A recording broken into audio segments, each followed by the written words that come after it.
Now, further continuing this lecture, and last topic was just a brief introduction.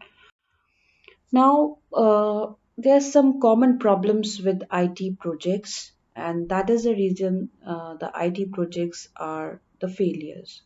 So, the number one, if I say, is that lack of poor planning, or no planning, or little planning, whatever you can say. So, little means there's not much, and no planning means totally no planning. So if there's no planning involved, then definitely there would come some problems.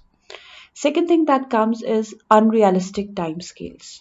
Unrealistic timescales means setting up the deadlines which are not real.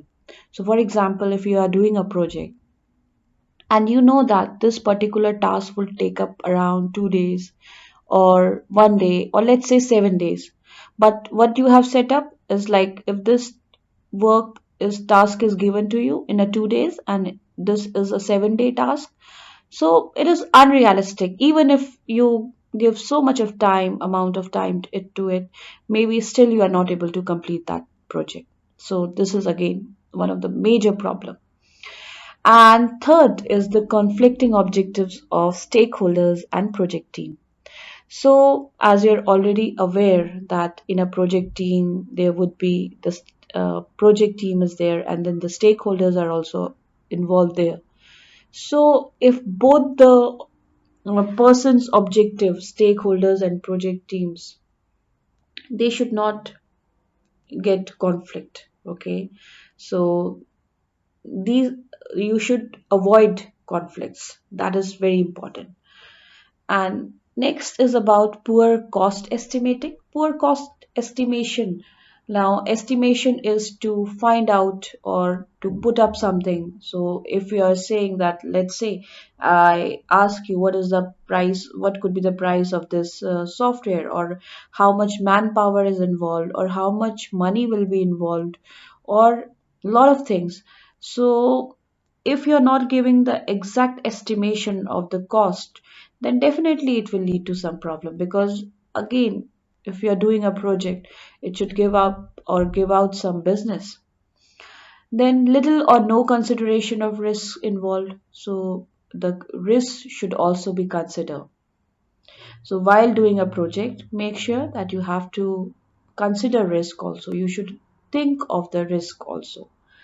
And there should be an contingency planning in case of any problems. So the contingency planning means there should be a backup plan.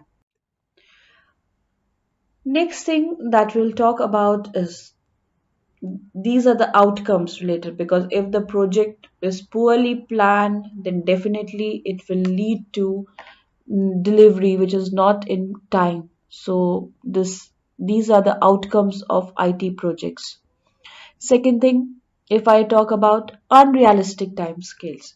So if you are keeping unrealistic time scales, what it will do? It will not deliver to the budget. And if there were conflicting objectives of stakeholders and project team, then why? Because they are not meeting the requirements of the stakeholders. That is why conflicts are rising. You are not giving what he wants. So the requirement analysis that you studied in the software engineering is very important. First, understand your client, understand your customer, understand your stakeholder, whosoever is there. And the system should be designed, the software should be designed, keeping them in the mind. You don't have to keep yourself in mind. Apple has come up with a very good phone, iPhone. Almost, if you go to the first world countries like US, Singapore, everyone is having the Apple iPhone. There is no person who will have a different mobile phone apart from Apple. So, the requirement analysis, it has changed the way the mobile phone, the companies used to have the design and the work. So, you need to meet the requirements of the stakeholders. And then poor cost estimating, because this is the worst case scenario. No project should, I feel, should go into this stage. But if there is a poor cost estimation, then it would be a complete project failure. And apart from that, you should have you should almost think that you should not also waste the people's time, which is more important than money nowadays. So if, for example, you have given up some work to a person and you know that work will not bring out some good results or that, so you should not waste. Proper research should be done, proper things should be kept in mind. So that's all. And the next part, that is the concepts of project management. Again, I'll take this in the next lecture. Thank you.